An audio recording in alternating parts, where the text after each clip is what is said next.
Running. Okay. All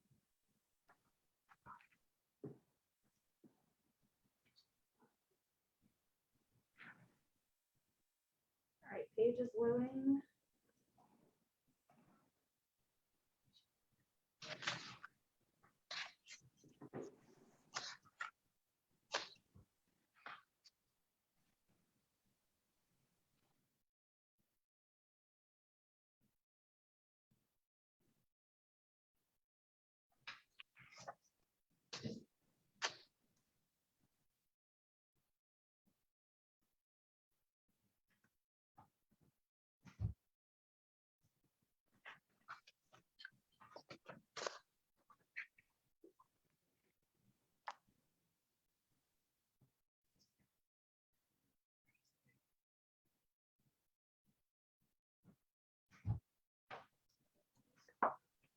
Hello, and welcome to the 8th episode of the True Dollar web series. As you may know by now, this year, Texas Trust is presenting a monthly webinar on Facebook Live every second Tuesday of the month to help our community and members manage their finances better during the tough times we're living in. My name is Washima Huck, and I'm a business and community engagement partner for Texas Trust, and I will be your moderator again today. Like always, you are welcome to engage with us by leaving comments or questions during the live session. We will be sure to answer as many questions as we can in the allotted time or get back to you individually. As a student, you have a lot on your plate. Paying for tuition, books, room and board, all while maintaining good grades and enjoying college life. You may also be juggling a job or two to stay afloat, and some of you are also taking care of your family. While college life may not be one size fits all, managing your money is a universal concept. In this hour, we will do an interactive cooking segment where you're welcome to cook along with us, and then we will go over the vital steps you can take to budget and stretch your dollar while you're in college. Ultimately, our goal is to be there for you while you are working hard to fulfill your dreams. As always, we at Texas Trust would like to highlight some resources accessible to our communities. So every month, we have been highlighting a not-for-profit organization located in one of our Texas Trust towns. August Spotlight nonprofit organization is Inspired, located in the Arlington-Mansfield area. I would like to invite their director, Leslie, to share how they are an incredible resource for our community. Leslie will stay on until the end to take any questions our viewers may have for Inspired. Leslie, over to you. Good afternoon. My name is Leslie Bordeaux. I'm the Director of Community Affairs for Inspired, and I'm excited to join everyone today. Inspired was established in 2014 by the Higher Education Servicing Corporation, which is a private nonprofit student loan servicing agency that works to ensure students across Texas have access to higher education. We provide 23 high school and community-based college and career centers, college prep and financial aid presentations, high school counselor training, and special higher education events. We are honored to serve the Arlington ISD, HEB ISD, Kennedale ISD, Mansfield ISD, and Uplift Mighty Prep, and we have a brand new Community Go Center opening at our office this fall. In these centers, we help students with college planning, college applications, financial aid, and much more. We're focused on inspiring students to achieve a higher education by promoting a college-going and career-focused culture through educational outreach activities, services, and community partnerships. And we're excited to be here today. Thank you so much, Leslie. I just love what you guys do for the community, and your Go Centers are very, very valuable for our students, and are they located in all of the high schools in the districts that you mentioned? We are, except for HEB ISD, we're only in Trinity, but the other districts, we are in every high school that serves seniors. Fantastic. And we will also be sure to share your contact information. So if anyone wants to get a hold of you guys, they know how to. I also want to let our viewers know that Inspired and HESC presented our True Dollar episode back in February of this year. And the topic was financing college, which I highly recommend everyone to watch to get more information about the different sources of funding and best practices. The episode is still on Texas Trust Facebook page in the video section and on our YouTube channel. So now a little bit about Texas Trust. Our mission is to build brighter financial futures. We have been helping people live brighter since 1936. We are a not-for-profit company. That means we invest profit back into the credit union to help our members and our communities by offering higher savings rates, lower loan rates, and through community engagement. We are a full-service financial institution with about 20 locations in Texas. For more information, please visit texastrustcu.org. Now I would like to introduce our first presenter for today, Tyra Garcia. One of the most important parts of budgeting is food. Some of you may choose to get a meal plan while you're in college. Some may eat from home, that is if they are commuting, and some may decide to cook on their own if they are living in their own housing. Regardless of what you're doing, it is always useful to know how to make a few quick, healthy, and inexpensive meals. We will start this episode by sharing a cilantro lime chicken bowl recipe with you, followed by sharing 5 budget-friendly tips to achieve better nutrition, courtesy Tyra Garcia. Tyra Garcia is our business and community engagement partner covering Grand Prairie, HEB, Irving, and Flower Mound. She has been with Texas Trust for 3 years. She is also a Credit Union National Association certified financial counselor. She served as the chair for the Irving Hispanic Chamber's We3 group in the 2020-2021 year. Tyra has an associate's degree in culinary arts and is certified by the Nutritional Therapy Association as a functional nutritional therapy practitioner. As a holistic nutritionist, she believes that you should take a holistic approach to wellness by focusing on not only diet and lifestyle, but also your financial health, as each of these factors can have an impact on one's well-being. Tyra, we are so excited to master the art of cooking healthy with you. So let's get cooking. Wonderful. Thank you so much, Washima. I am super excited for this part. So when we all kind of put our heads together, I was given the privilege of creating a recipe that would satisfy 3 needs. Number 1, it has to taste good, right? Because nobody wants to eat something that doesn't taste good. So we had to find a delicious recipe that not only was delicious, it was budget friendly and dorm room friendly. Because as you know, Washima mentioned, you know, in some cases, students may not have access to cooktops or stoves and ovens and things of that nature. So this recipe that you guys are getting ready to see a demonstration of, it has items that are cooked, but I intentionally chose chicken that was pre-cooked, found in the frozen food section of my grocery store. I just heated it up in the microwave. In the video, I do use a pressure cooker to cook the rice, but you can purchase minute rice and just cook it up in the microwave. So it's totally dorm room friendly, also budget friendly, which I'll get into the cost per person here after we take a look at the video. So you guys enjoy. Hey guys, come join me as I prepare this cilantro lime chicken rice bowl. It is budget friendly as well as college dorm room friendly. So let's go. I am going to start by cooking my rice. I want the rice to cook while I'm prepping the other vegetables.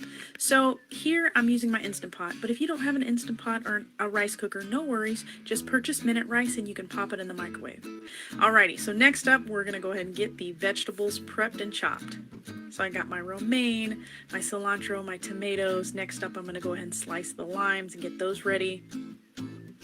After that, I'm going to prepare the cilantro lime ranch. Y'all, this stuff is delicious. You can actually even use it as a chip dip.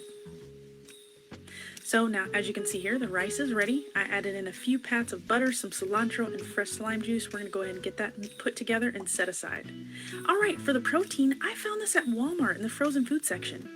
So if you can't find the same option, you can totally use any pre-cooked chicken option. Pop it in the microwave and you're ready to go. So for my salad greens, I love to dress them in the dressing before I assemble the bowl. It just tastes so much better because you get a coat of dressing on each piece of lettuce. Alrighty, I'm cutting the avocado now. I wanted to wait till the end because I didn't want it to turn brown while it was waiting on me to get everything together. Now we will assemble the bowl. So we'll start with the dressed romaine lettuce, the cilantro lime rice. As you can see here, I'm also adding the chicken. Then I'm going to add in the avocado and the rest of the toppings. So we have some corn, black beans, tomatoes. Then I'm going to drizzle a little bit more dressing on the top. Just gives it some really good flavor and it looks nice. Then we'll sprinkle just a tidbit of cilantro. There you have it. Enjoy.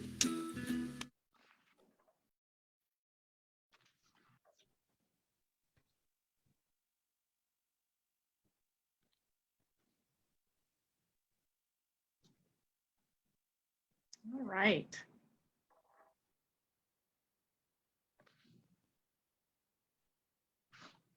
So our next slide is going to be a snapshot of the actual recipe ingredients. So I encourage you guys to take a screenshot of this next slide, the next two slides. So this is going to be the ingredients. So like I said, I encourage you to take a screenshot of this. If you don't take one now, you can always go back and watch the replay on the Texas Trust Credit Union Facebook Live. And then we'll go to the next slide, and that's going to be the instructions. All righty. So hopefully that gave you guys enough time just to take a quick screenshot. If not, like I said, you can go back and take a screenshot later. But I did want to share with you, again, this recipe needed to be budget friendly. So we'll go to the next slide. And just overall, it cost about $6.47 per serving. And that's just an estimate, because really it would kind of depend on the quality of chicken that you're buying, or let's say you want to do organic. So really depending on the quality of ingredients and cost, that's about an average cost per person per serving that this recipe would cost. So next up for the fun part, we are actually having a contest. So here are the contest rules. Rewatch the cooking segment and recreate the cilantro lime chicken bowl. You have to take a picture of your creation and post it on either of the social media outlets that are listed, as you can see, Facebook, Twitter, or Instagram. Make sure you use the hashtag Texas Trust True Dollar. And you'll need to do this between August 10th through the 17th. After that last day, our team's going to judge the pictures entered. I'm super excited to see what you guys come up with. One winner is going to be mailed a $200 Texas Trust MasterCard gift card, which you can use towards groceries or dorm supplies. So next. Thank you, Tyra. That was incredible. And your recipe and the tips are going to make life easy and delicious for a lot of our viewers. And how exciting is this contest? I hope that we get a lot of fun entries from our viewers. And just like you, I'm really excited to see what we have come. Yes, I'm super excited.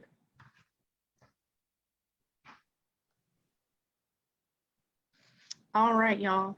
Now for the fun part. You know, this is a webinar geared towards college students. So I wanted to provide you guys with 5 budget-friendly nutrition tips. So, you know, in nutrition, there's no one-size-fits-all approach, but these are 5 tips that anyone can benefit from, and they're not going to cost you an arm and a leg. So tip number 1 is hydrate. You know, water is the most important nutrient in the body. It plays numerous roles, such as it'll lubricate your joints, it removes waste, flushes toxins. It also empowers the body's natural healing process. So no need for those expensive detox teas and diet drinks, just drink your water. So a good rule of thumb to remember is you want to aim for half your body weight in ounces per day. So for an example, if you weigh 160 pounds, you want to cut that in half, that's going to be 80. So you want to strive for 80 ounces per day. So that's tip number 1. Now tip number 2, I encourage you to limit your consumption of processed food. You know, processed packaged foods, which generally are just, you know, rich in carbohydrates, you're not going to be full, satisfied, satiated. So I encourage you to opt for more whole foods like meat, vegetables, nuts, seeds, fruits. You know, those types of foods are going to keep you feeling more satiated. And then in turn, you'll end up eating less. So you'll end up purchasing less. So that's tip number 2.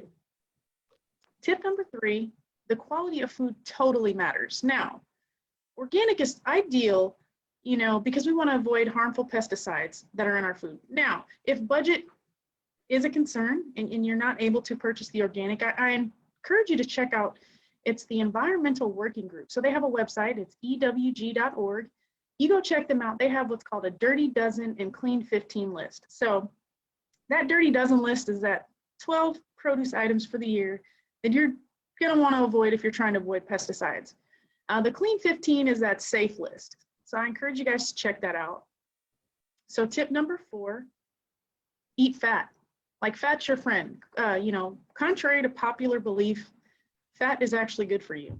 Some of my favorite benefits of fat, number 1, it helps you feel full. It makes your food taste good. And as we all know, we want to enjoy what we're eating. And an interesting fact about fat is it aids in the absorption of fat-soluble vitamins. So that's A, D, E, and K. So when you're eating that big, beautiful salad, like don't waste it and throw on a fat-free dressing. Add in that olive oil or that full-fat dressing so you can absorb those nutrients. A few examples of healthy fats are sliced avocado, olive oil, grass-fed butter, nuts, seeds, olives, just to name a few. Now, we've made it to tip number 5. Relax. So I tell people all the time, you can eat all the healthy food, take all the expensive supplements, but if you aren't practicing self-care, your nutrition efforts are essentially counterproductive. So if your body isn't in a relaxed state, you won't be able to digest and absorb those nutrients that you're putting into your body. So a few tips: set boundaries. Don't take on more than you can handle. Prioritize sleep. And be in what I call a rest and digest mode when you eat. If you're driving down the road, scarfing down your breakfast, your brain's not even focusing on the fact that, hey, food's coming in, I need to send a signal to the stomach so it can start producing acid to break down this food so I can actually absorb these nutrients. Your brain's worrying about you not hitting the car in front of you, or say you're sitting at your laptop, working on a paper, eating your food. Let's try not to do that. Let's relax. Let's enjoy lunch with a friend. Maybe your dorm roommate.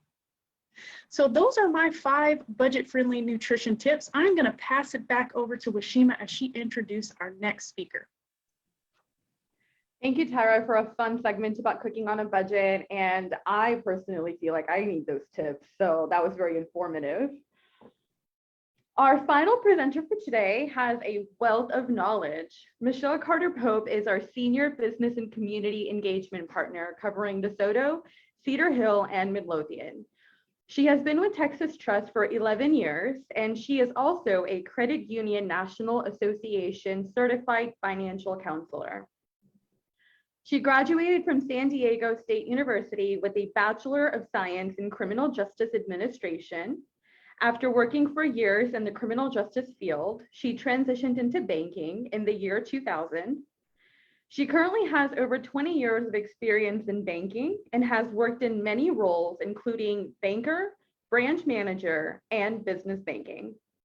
She has always been active in the community and continues to serve in various leadership roles, including her role as Vice President of Development with the Cedar Hill Education Foundation, President of the DeSoto High School PTA, and as an active member of Alpha Kappa Alpha sorority.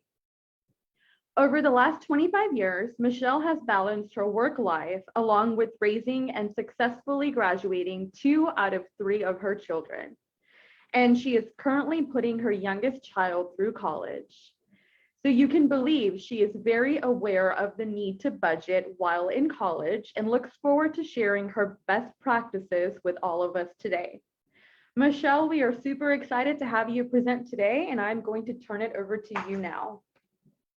Thank you, Washima. And I'm excited to be here to share with you guys some of my life lessons as well as our objectives for today. So today we will discuss some important objectives, the importance of managing debt. We'll talk about setting financial goals and some tools you can use to reach those goals, the importance of saving, a 5-step budgeting process, tracking spending leaks, and lastly, understanding credit. Next slide. Before we go further, I'd like to go over some statistics that before the pandemic existed. And I think these are important statistics to go over because if you're between the ages of 18 to 25, you're who I'm really speaking to. That's when most people leave home, whether they're going to college or going out into the workforce, and they begin creating debt for themselves. So take a look at some of these statistics. 28% of Americans owed more on their credit card debt than they had in savings. Over 44 million Americans had student loans, with the average hovering around $33,000. And millennials between the ages of 25 and 34 had an average of $42,000 in credit card debt. Millennials cope with many financial burdens that other generations haven't had to, including high student loans. They have to self-fund their own retirement savings. And now we're in an environment where soaring home prices are happening, just to name a few.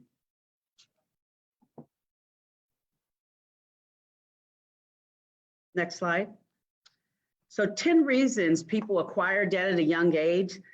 Some of these might seem larger, some of them might seem smaller, but they're all very relevant for things that we want to be aware of so that we don't create too much debt in our younger years.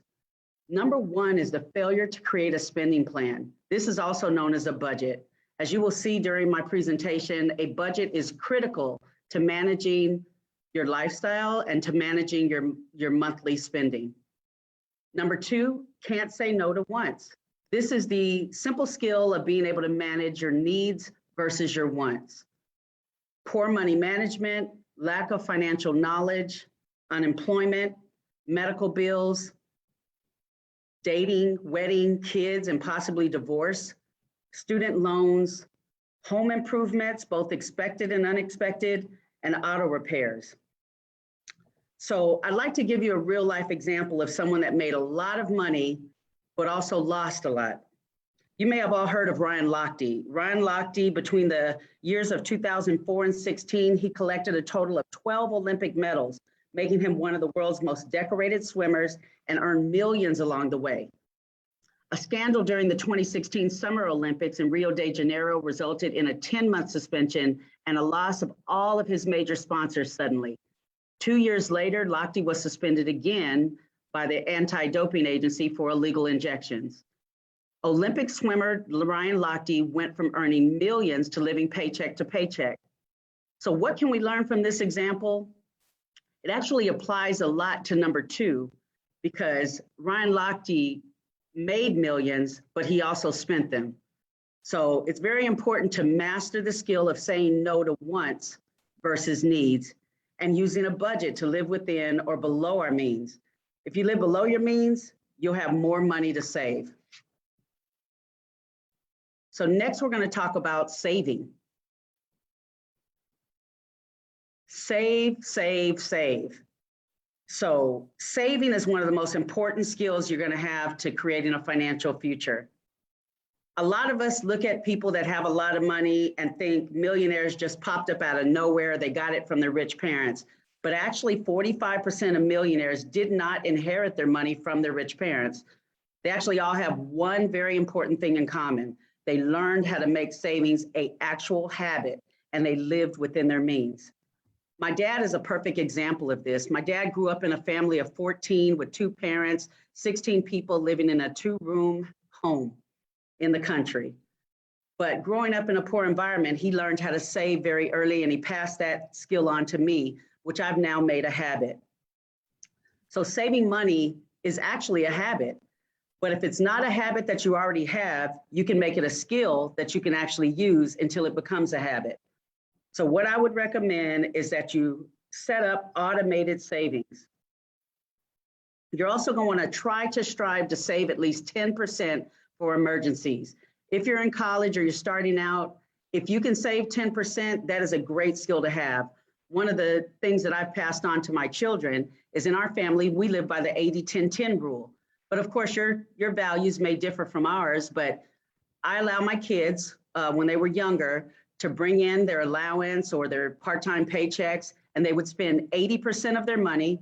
They would put 10% of it in savings immediately when they received their paycheck, and 10% had to go to charity. You may want to live by that same rule, but definitely if you not, put 10% into savings. You also want to make savings a top priority in your budget. Before you even begin spending, savings should become first. And automate all your savings. You may want to do this by separating your savings accounts into each financial goal. Your employer or your financial institution can often help you with this. Your employer oftentimes will take your paycheck and they will allow you to split it, sending part of it directly to savings. So that way the only portion of it that you receive in your checking account to spend already accounts for what you put away for yourself into savings. If you don't want to do it at your employer, usually your financial institution can also set up an automated savings for you. But lastly, I also recommend that you name your savings goals. Again, in our family, I have a vacation and a holiday savings. I save for every Christmas and instead of letting Christmas shopping come upon me, each month my family puts away money into what we have titled a holiday savings. We also have a vacation savings. We determine what vacation we want to take, and we set a certain amount of money to come out of our account to go to that vacation account. And in my son's case, who's a sophomore in college, he needs a new car, but we have encouraged him to have a car savings. And each month he's putting away money into that savings for that specific goal. So it helps to have those goals named. That way, each time you look at your savings account, you know what you're saving for.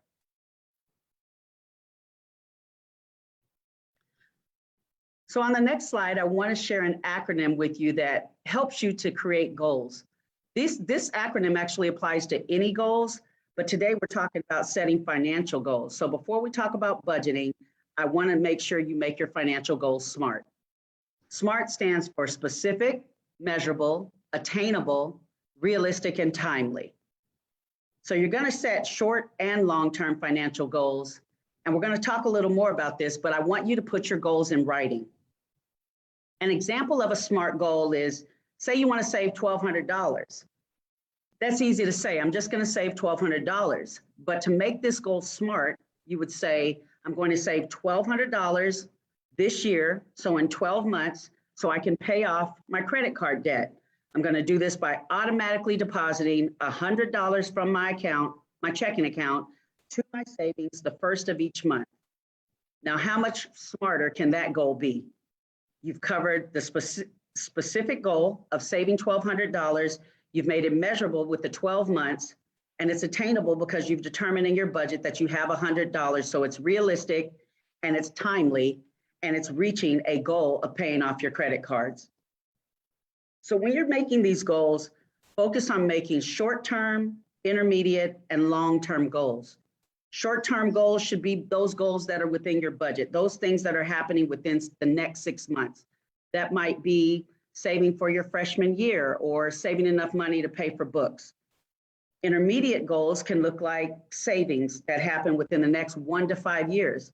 So like my son, you may want to buy a car. You may need a car within the next 1 to 5 years. Those would fall into your intermediate goals. And long-time goals might be investing. So things that are more than 5 years away. My older daughter, we've encouraged her to have a goal of buying her first home. So she's about 5 years away from achieving that goal. So I'd like to give you an example of goal setting. One of the things I believe is that goals are often not achieved when you cannot see them. And to see them, you need to put them in writing.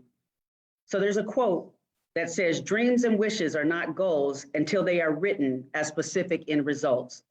And Emmitt Smith, the running back for the Dallas Cowboys, he told this best when he said that at 8 years old, he started writing down his goals. And each time he would achieve them, he put sticky notes around his room and take down that goal that he achieved and replace it with a new one. So I encourage you guys to do this with your personal goals as well as your financial goals. Put your goals in writing. So next, we're going to talk about the simple 5-step budget. Budgeting has really gotten a bad rap, you guys. Without a budget, though, what are you actually doing? It's kind of like driving a car with no directions, no GPS, and you don't actually know how much gas you have. That's what living your financial life is without living by a budget. So we recommend this simple 5-step budget. You're going to first identify your income sources. In school, that may look like an allowance from parents, a part-time job, money from work study, maybe a stipend. It can be gifts. So there's different things that all of us have a different source of income, but you do want to identify specifically what your income is in that given month. Then you're going to list your expenses. You're going to be extremely specific in trying to figure out what your expenses are.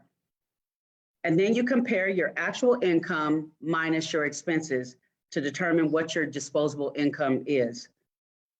In order to manage your budget, you have to change your habits.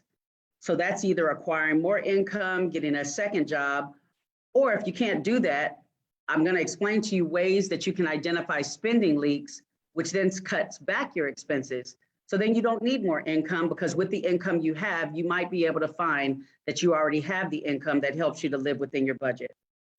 And lastly, you're going to manage the budget on a regular basis. This is always recommended monthly, and sometimes you may even need to go over it sooner than at a month's time. So it's not about how much money you make, it's about how much money you keep.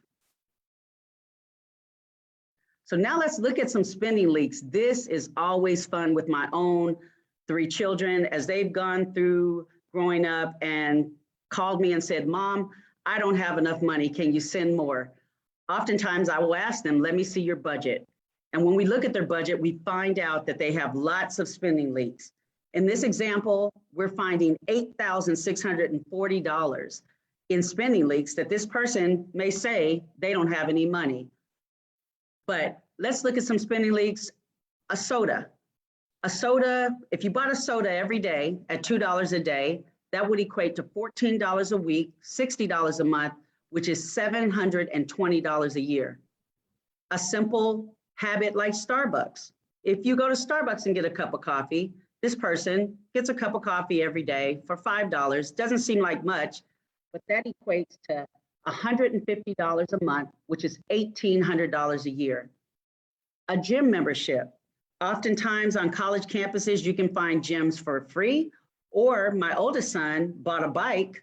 The one-time cost of a bike, he rode his bike for exercise. But $1 a day, which most gym memberships are about $30 a month, that's $360 a year.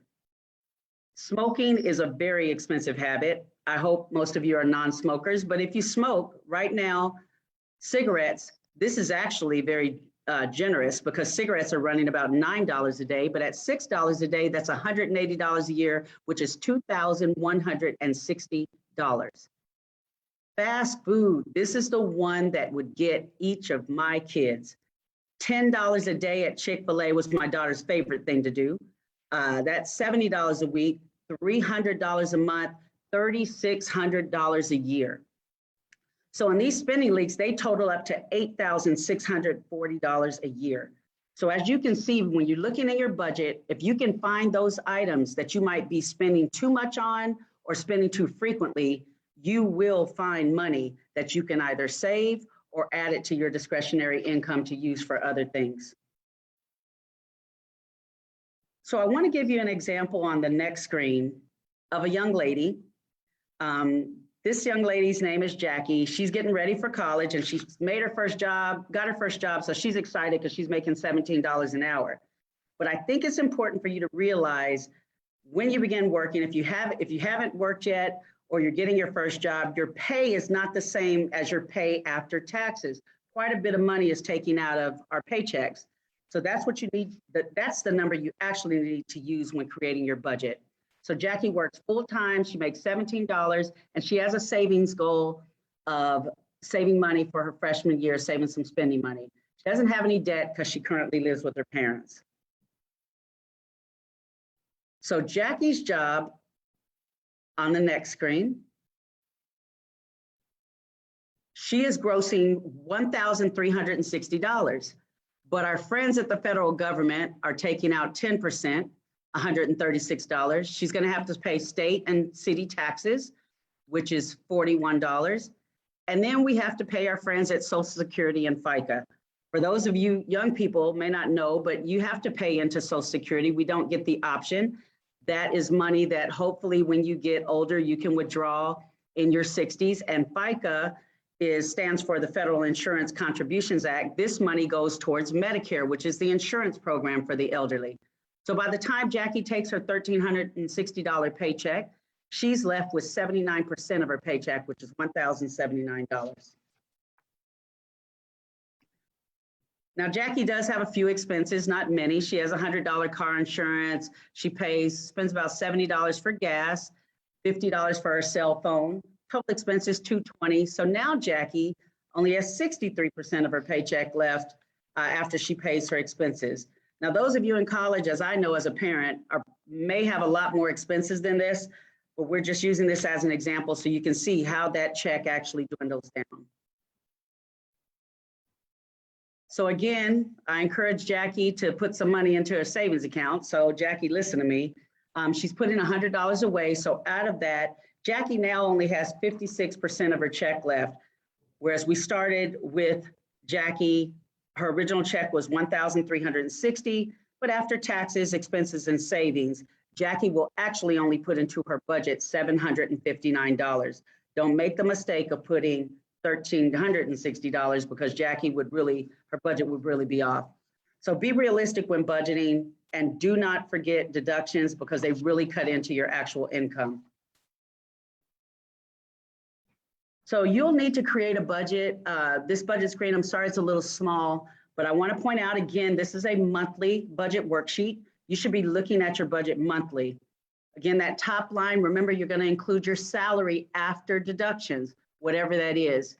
A good news is if you get an allowance, you don't have any deductions out of that, but salary, you definitely need to include your deductions. That's going to give you your total fixed income. We didn't put Jackie as an example here because I want you guys to visualize yourself as the example. You see savings there under fixed expenses. That's not a variable expense. That is a fixed expense. We're going to assume that we're going to save, which after you plug in all of your expenses, and all of our expenses are different, you're going to get your total fixed expenses. And then you're going to plug in those variable expenses, things that you have control over. They're not set in stone. Some of them will change and come and go, but you'll plug those in monthly, which will give you your income minus your total expenses, which will then give you your discretionary income, or hopefully not, but a deficit. And if you find yourself that after you create your budget, you're in a deficit, the first thing I recommend you do is look for those spending leaks, because I promise you, you'll probably be able to find money that you already have that you're just spending in different categories. So these are a couple budgeting tools that I'd like to share with you that I absolutely love. I have the app on my phone for every dollar. This is actually the Dave Ramsey app, but it's a really great one because it allows you, all of these allow you to actually put in your income, plug in your expenses, and the Every Dollar app and the Mint app, they both will give you alerts, which is my favorite thing about them. They'll tell you when you're getting close to reaching your budgeted amount. So let's say you've budgeted $300 a month for food. It'll tell you when you're at about $250, you'll get a little alert saying you've almost expended your amount allotted for your food. I love it because it helps to keep you on track. So these are the ones I recommend. If you don't have the ability to use either one of these, a simple Excel spreadsheet would work well, or your financial institution might offer you a tool within their online banking. At Texas Trust, we call ours Money Manager. So check your financial institution to see if they offer one and use that to help make your budgeting simplified.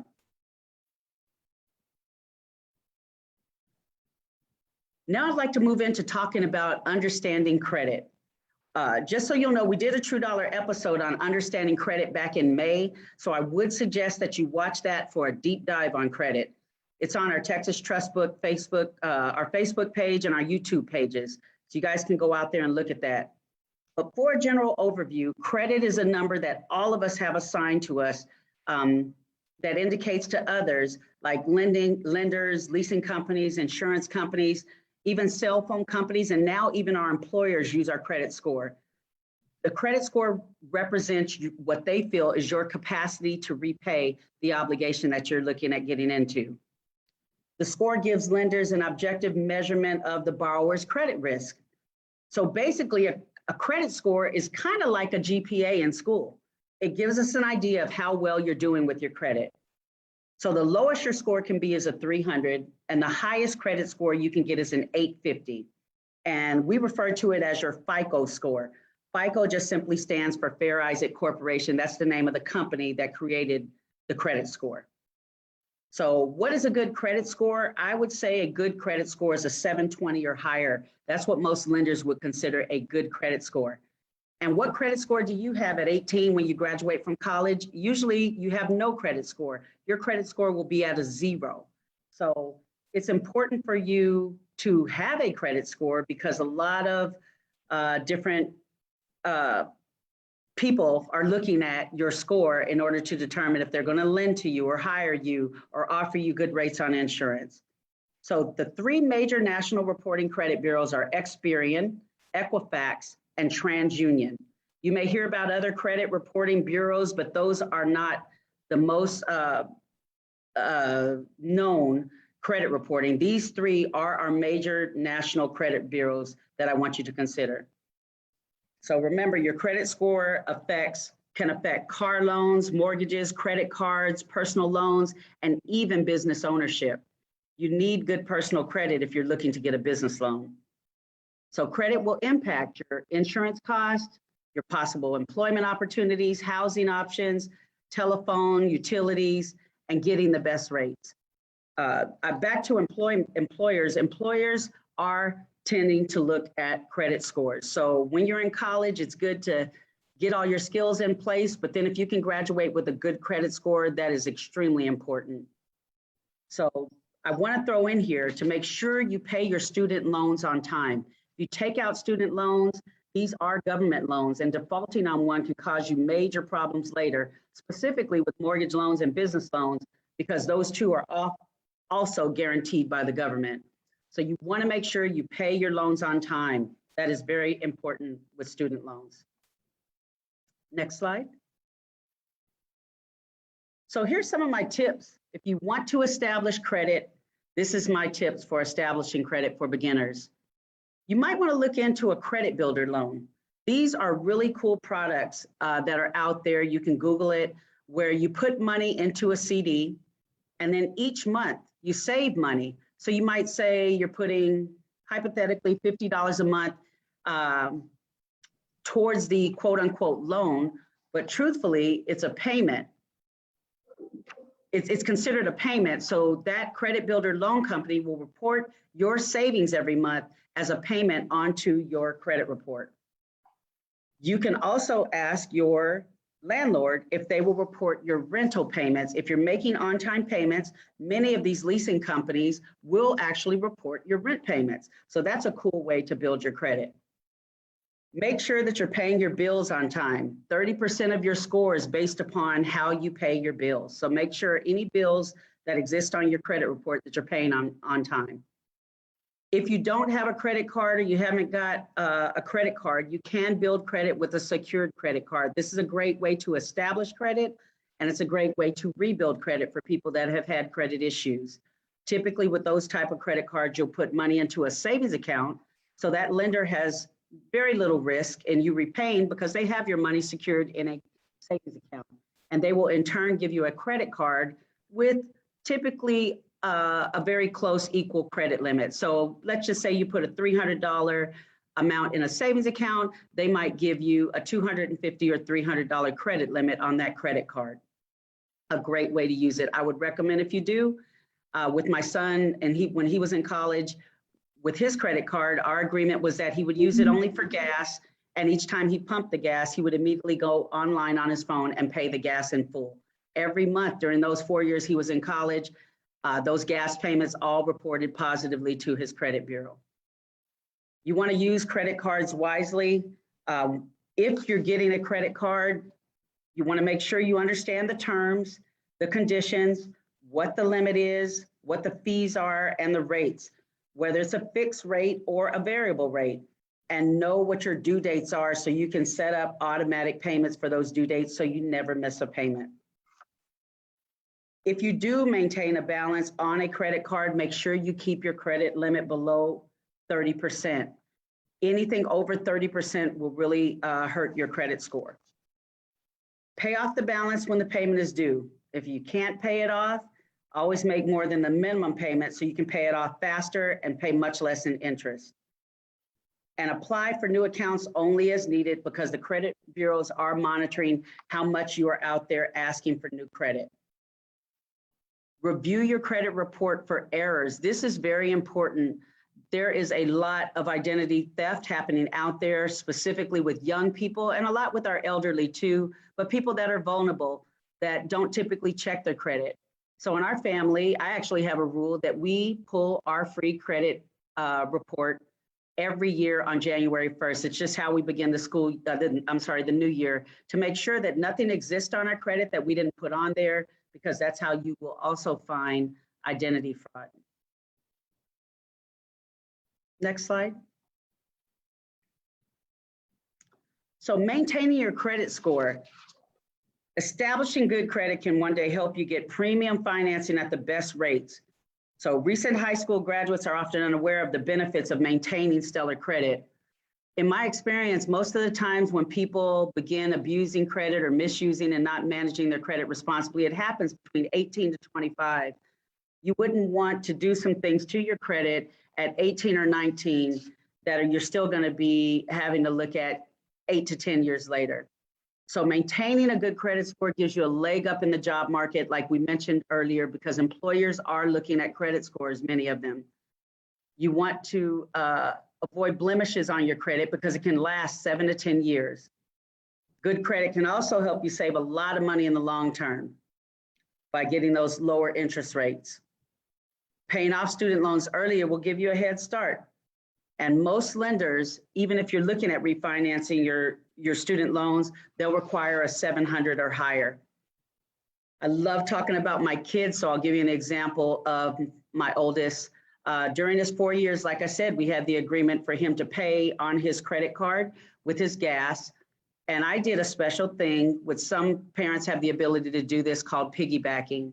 I allowed my son to be added as an authorized user on my American Express card, but I only allowed his limit to be $300. So he couldn't do much damage because as the primary owner, I was responsible for his usage on that card. If your credit card company will do this, each month that will report to your student's credit report, but your credit strength will also be placed on his credit bureau. So 4 years into his college, DeMarco, my son, was able to have a 780 credit score. That really helped him. Now he's an adult and he just bought his first home. So what we started back at 18 has really paid dividends. So I encourage you to maintain your credit score in good standing. Next slide. So viewing your credit report, remember we talked about those three major agencies, Experian, Equifax, and TransUnion. You can get a free copy of your credit report at www.annualcreditreport.com. Everyone is eligible to get one free credit report per year. But during COVID, they also did a special thing that allowed people to get weekly access because people were needing to monitor their credit even more for free. So that benefit will continue to be extended until April 20th of 2022, which means everyone is eligible to get free weekly credit reports until April 20th from all three of the national credit reporting agencies. So remember, you can get these once a year. And if you find anything inaccurate on there, there are ways that you can dispute it. So you would go into that credit reporting agency and get their dispute form and please dispute it. Consumers can also get a copy of their FICO credit score from www.myfico.com. There are many ways that you can monitor the estimated area of your credit score on different financial institutions give credit scores, and there's other apps on the phone that will track your credit score. But just be aware that your real credit score or the credit score that employers or lenders use cannot be given until you actually are extending some type of credit. But myfico.com tends to give the most accurate credit score. The last thing is I do recommend that you carry some type of identity theft monitoring tool, because this is the only way you're going to uncover identity theft. These can also be found at your financial institution. Typically, they'll offer some type of identity theft tool, or often credit card companies too will offer an identity theft tool.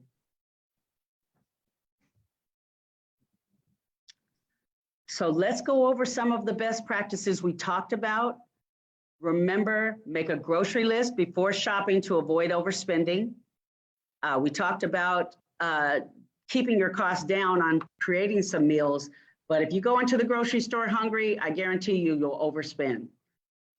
Create financial goals. Remember to put those goals in writing. You're going to create short, intermediate, and long-term goals. Keep your debt low, even if it's financial aid, and even if your parents are helping you to go to college, whether they are or they aren't, try to keep your debt as low as possible so you won't fall into those statistics that we talked about at the beginning of this presentation. Make saving a priority. Make that one of the top categories of your budget. Remember to use and revise your budget monthly, and when things are off, look for those spending leaks. I promise you'll find them. Maintain and track your credit rating. Get your free credit report annually, and make sure you always know what your score is by using, and the safety of your score by using an identity theft tool. And lastly, I suggest you get a financial mentor. Your financial mentor may or may not be your parents. It might be some other person that you know is financially stable and makes really good financial decisions and has some knowledge to share with you. Before you make big financial decisions, call your mentor and check with them to see if that's a good idea first. And lastly, if you are in trouble, get help. If you're on a college campus, a lot of college campuses have money management centers where you can go and talk to people. So if you have any questions about any of this, please seek help before you get too deep into financial trouble. Thank you so much for having me. And remember, if you didn't enter the cooking contest, go out there for a chance to win $200. Thank you so much, Michelle. You have provided us with a lot of useful information. And like she said, please do participate in the cooking contest. I'm sure $200 right before back to school starts. And I think, I don't know if we just had tax-free weekend or if it's coming up, but you know, it's a lot of, there's a lot of things that we need to buy, whether it's dorm room supplies or groceries or school supplies. I'm sure that would come in handy for someone. So we'd love to see the pictures that come in, and I hope you get to enjoy that experience and enjoy the meal that you're going to get out of it. So now I would encourage anyone who is currently watching this live to ask us or Inspired any questions they may have. Again, we will try to answer as many questions as we can today or get back to you individually after the webinar is over. If you have a question that will be best answered offline, we will be sure to message you directly. At the moment, I don't see any questions, but I will give about 30 seconds to see if anyone watching live has a question for us. Well, I guess I have a question. Tyra, are there any leftovers? Because if there is, I would like some leftovers from your bowl that you created earlier. Unfortunately, there are not, but that's a great question. Yeah, that's my favorite question.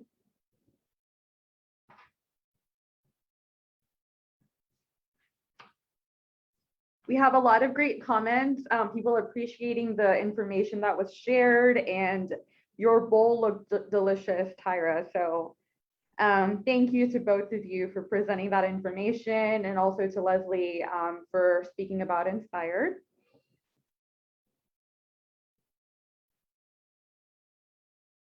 So I don't see any questions. Probably means that we covered everything. So if you would like to learn more, become a member, or talk to us directly, please feel free to contact us using the information on the screen. We have some links posted in the comments for if you would like to schedule an appointment or have one of us give you a call. Inspired actually posted some links, so you can click on them and get directly in touch with them if you are interested. Mark your calendars. Our next Facebook Live webinar will be on Tuesday, September 14th at noon. It will be an informative episode on Social Security benefits led by our industry specialist. Thank you so much for tuning in to today's webinar. I hope you all have a fantastic school year. Stay safe, and remember, Texas Trust Credit Union is here with you every step of the way for all of your financial needs. See you next time.